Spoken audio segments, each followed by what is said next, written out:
দেওবন্দ মাদ্রাসায় পড়েছে এই হাদিস শেখুল হাদিস আল্লামা নাসির খান রাহমাতুল্লাহি আলাইহির কাছে।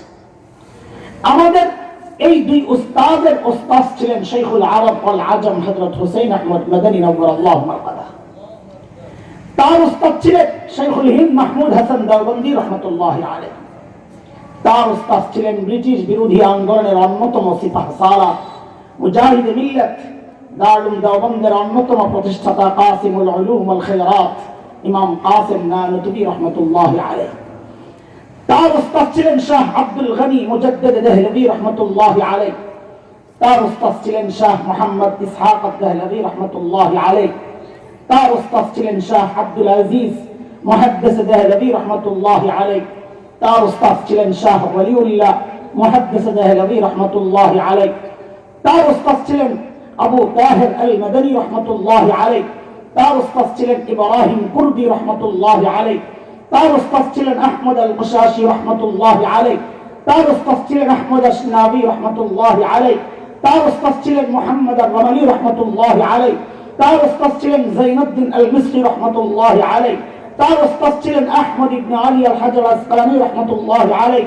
তার উস্তাদ ছিলেন ইব্রাহিম আত-তানুখি রাহমাতুল্লাহি আলাইহি।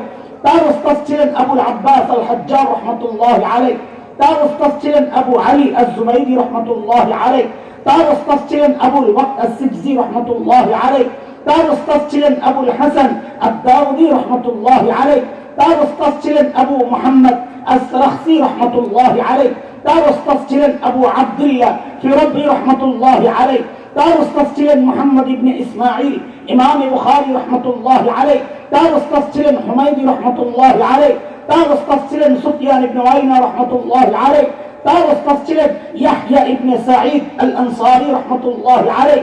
তার উস্তাদ ছিলেন মুহাম্মদ ইবনে ইব্রাহিম আত-তাইমি রাহমাতুল্লাহি আলাইহি। তার উস্তাদ ছিলেন আলকামা ইবনে ওয়াক্কাস আল-লাইসি রাহমাতুল্লাহি আলাইহি। তার উস্তাদ ছিলেন উমর ইবনুল খাত্তাব রাদিয়াল্লাহু আনহু।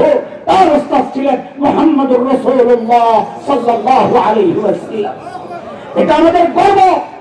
আমরা যাই পড়ি না কেন আমাদের শিক্ষার গোড়ায় নবী মুহাম্মদুর রাসূলুল্লাহ সাল্লাল্লাহু আলাইহি ওয়াসাল্লাম।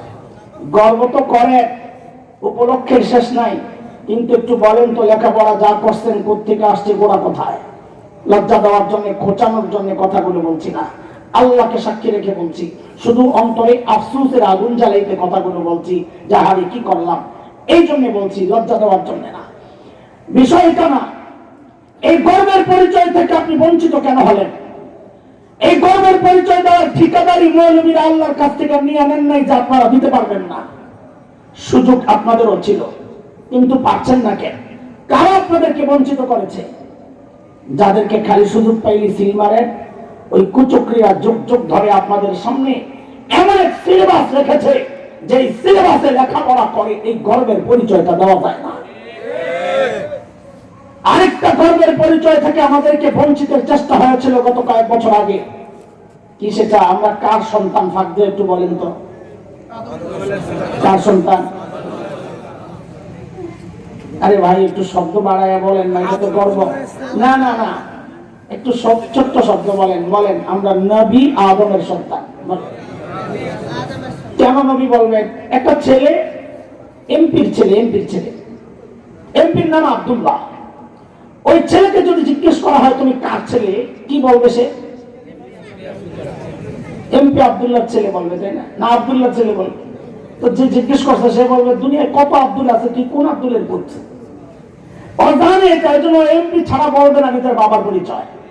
সামান্য এমপির ছেলে যদি বাবার পরিচয় দেওয়ার সময় এমপি শব্দ যুক্ত করে বলে, আমি আপনি একজন নবীর সন্তান হয়ে কেন নবীর পরিচয় গোপন করতেছি? বলেন, আমরা কার সন্তান? আমরা জানি যে আপনাদের ভিতরে খসখস করতেছে, হুজুর এই নতুন করে খসাইতেছে কেন? আগে বলেন নাই কেন? আগে বলি নাই, দরকার হয় নাই। এখন ইট মারছেন যে পাটকেল খান। ওর কই ইট মারলাম? আপনি মারেন না, আপনার দোস্ত মারছে, আপনার দলের লোক মারছে। কেমনি? আগে মানুষ গণনার সিস্টেমটার নাম ছিল আদমশুমারি। কি ছিল? হঠাৎ একদিন দেখি আদম নাই, নতুন নাম হয়ে গেছে জনশুমারি। না টের পান নাই?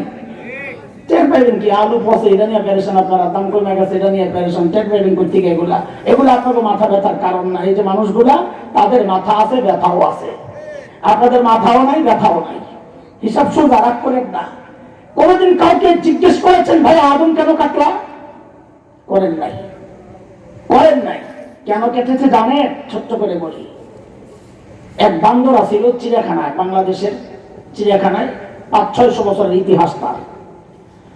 200 বছর যাওয়ার পর সে লক্ষ্য করলো তার মেরুদণ্ডটা সোজা হয়ে যাইতেছে।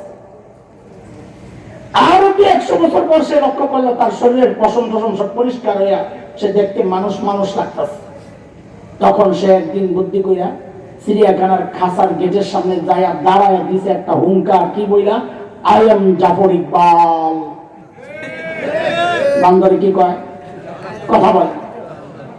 আর আপনি বাবা ওরে দইরাই না আপনার সন্তানের সিলেবাস প্রণয়নের দায়িত্ব দিয়ে দিছে। বাবা তুই এমন ঠিক কর। তখন কথা কর নাই। এই মৌলবীদের প্রতিবাদের মুখে কুচক্রীরা সেদিন পিছু হাঁটতে বাধ্য হয়েছিল। কিন্তু আমাদের আক্ষেপের জায়গা হচ্ছে এই প্রতিবাদ মৌলবীরা কেন করবে? আরে মৌলবীর সন্তান তো এই ঘোড়ার দিনের সিলেবাস পড়ে না, পড়বে না। মৌলবীর সন্তান তো কওলা রাসূলুল্লাহ পড়বে। এই সিলেবাস তো পড়ে আপনার সন্তান। প্রতিবাদ তো আপনাদের করার কথা ছিল, আপনারা প্রতিবাদ তো করেন নাই, বরং বহু পোড়া কপাল এই প্রতিবাদী আলেমের বিরুদ্ধাচরণ করেছেন। বহু পোড়া কপাল এই প্রতিবাদকে রাজনৈতিক বক্তব্য আখ্যা দেওয়ার চেষ্টা করেছেন। দোস্ত, সব জায়গায় রাজনীতি চাইলেন না। এটা রাজনীতির বিষয় না, এটা আমার ঈমানের বিষয়, এটা আমার বিশ্বাসের বিষয়, এটা আমার আকীদার চেতনার বিষয়। ভবিষ্যতে এমন চক্রান্ত আরো হতে পারে। আকাশে আকাশে বিপদের আনাগোনা মেঘ আমরা দেখতে পাচ্ছি। যদি এমন চক্রান্ত আবারও হয়, আমার ঈমান ধ্বংসের চক্রান্ত যদি হয়, আমার স্বাধীনতার সার্বভৌমত্ব খোপলে খাওয়ার কোন নতুন চক্রান্ত যদি আবার হয়, আলেমকে ভুল বুঝবেন না। আলেমরা হচ্ছে প্রকৃত দেশপ্রেমিক। আলেম থেকে বিচ্ছিন্ন না হইয়া আলেমের হাতে হাত রেখে কাঁধে কাঁধ মিলিয়ে মুষ্টিবদ্ধ হাত উঠিয়ে একসাথে উচ্চারণ করতে হবে, বাংলাদেশে নাস্তিকতার চর্চা করতে দেওয়া হবে না। আছেন তো, থাকবেন তো ইনশাআল্লাহ। আপনাদের বিশ্বাস নাই? আপনারা তো হেলিকপ্টার দেখলে দৌড় দিয়ে পালায় যান না? পালাইবেন না? পালাইবে? ফখরুলের বাসা তালাশ করবেন না তো আবার? ঠিক আছে, থ্যাংক ইউ। বলেন সমস্যা কয়টা? ভুলে গেছেন না? আবার চিল্লান দিয়ে ভুলে গেছে? সমস্যা কয়টা? সমাধান আল্লাহর হাবিব ওই 2 সমাধান সহ যখন ওই বর্বরদের পেছনে মেহনত করা শুরু করলেন, আর এই বর্বরদের পরিচয় এখন আর বর্বর নাই, পরিচয় পাল্টায় গেছে। বলে নতুন পরিচয় বলেন। বলে আমি কি বলবো? আল্লাহকে জিজ্ঞেস করো। মালিককে জিজ্ঞেস করলাম, মালিক এই বর্বরদের নতুন পরিচয় বলেন। আল্লাহ জানা দিলেন, সীমাহুম ফি বুজুহিহিম মিন আসারিস সুজুদ। বলে ওদের চেহারার মধ্যে সেজদার চিহ্ন পাইবা। বলে সেজদার চিহ্ন তো বাহির দিয়া, তার মানে বাহিরে ফিটফাট, আবার ভেতরে সদরঘাত কিনা? আল্লাহ বলেন না না না, আমার নবীর সাহাবীরা বাহিরেও যেমন 1 নাম্বার, ভেতরেও 1 নাম্বার। বলে ভেতরে 1 নাম্বার আমরা বুঝবো কেমনে? তো আল্লাহ যেন বলেন তোমার বুঝার দরকার কি? তুমি মুত্তাকি, তোমার পাশের মানুষ স্বীকার করে না। জামাই মুত্তাকি, বউ স্বীকার করে না। পিসাদের কাছে পিসাদের বউ মুরিদ হয় না, জানেন না? হ্যাঁ, জানেন না? জানেন না? এনে পিসাব থাকলে জিজ্ঞেস করেন, আচ্ছা কেউ না পাইলে আমারই জিজ্ঞান, আমারটা আমার কাছে মুরিদ হয় নাই, সোজা কথা। আরে সিনিয়র কি কোন মার্কা? হ্যাঁ, ছোটবেলায় গল্প শুনছি মহাদেশে হুজুরের কাছ থেকে। হুজুরের ছাত্র আরো আছে, নজরুল আছে, আমিন আছে, আরো অনেক আছে। এখানে হুজুর খুব সুন্দর সুন্দর গল্প বলতেন। তা আমি তো এগুলোর খুব জমা করতাম, এগুলো কাজে লাগে আমার। বলে এক পিসাব বউর সাথে খালি লেগেই থাকে, বউ খালি লেগেই থাকে। গরম বউ, বুড়ো হয়ে গেছে, বউ ছাড়ে না।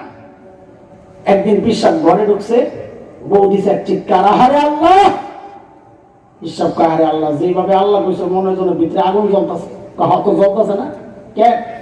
আজকে দৃশ্য দেখে কলিজা আমার ছিঁড়ে গেছে। কি দৃশ্য দেখছো? দেখছি আজকে আমাদের বাড়ির সামনে দিয়ে এক পিসাব উইরা উইরা যায়। আমার কপালে খোদায় কোন পীর মিলে ওটা ল্যাংরাই ল্যাংরাই আরে। তো পিসাব বলে, আহারে পোড়া কপাল, আমি মনে করছিলাম তোর দিল নষ্ট, হ্যাঁ এই শক্তিও নষ্ট। কারণ তুই তো বুঝস নাই, দেহস নাই, ওইটা তো আমি আসিলাম। ওই যে উইরা গেছে, কে আসিল? আমি আসিলাম। এমন বউ কি কর, তাই তো কই কিরে ডানা একটা ভাঙ্গা কেন? বউ স্বীকার করবে না জামাইকে।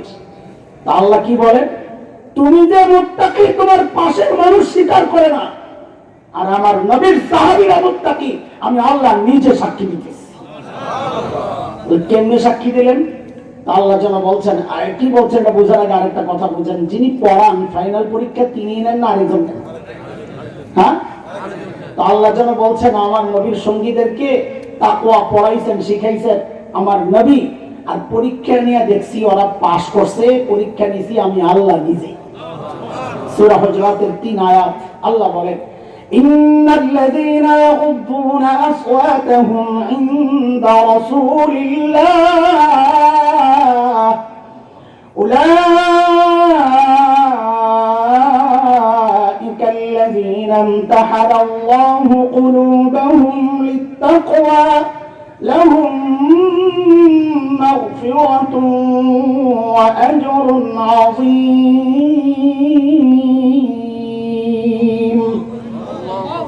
নবীকে জিজ্ঞেস করলাম, ইয়া রাসূলুল্লাহ, এই বর্বরদের নতুন পরিচয় বলেন। আল্লাহর নবী যেন বলে উঠলেন, রে আমার সাহাবীদেরকে তোরা বর্বর বলিস না, ওরা আর এখন বর্বর নাই, তো বলে নতুন পরিচয় বলেন না। তো নবী বলেন, খায়রুল কুরুনি করনি, ওরা বর্বর নাই, ওরা এখন মানব ইতিহাসের সর্বশ্রেষ্ঠ মানুষ হয়ে গেছে। আল্লাহু আকবার। ছিল কি বর্বর, বর্বর হইল কি সবচাইতে? আপনাকে কথা মুখস্থ হইতেছে না ভুলে যাইতেছে? বুঝতেছেন কথা? লাইনে আছে, আড়াই গেলে আমার সব শেষ হয়ে যাব। চলেন একটা সুতার মধ্যে পুরো কথা যা বলছি, সামনে যা বলতে পারবো সবগুলারই একটা সুতায় গাই থাকে ইনশাআল্লাহ। তাহলে নিতে মন, আপনাকে তো আলুর বস্তা করেন না, 2টা প্যাকেট বানাইয়া দিলাম।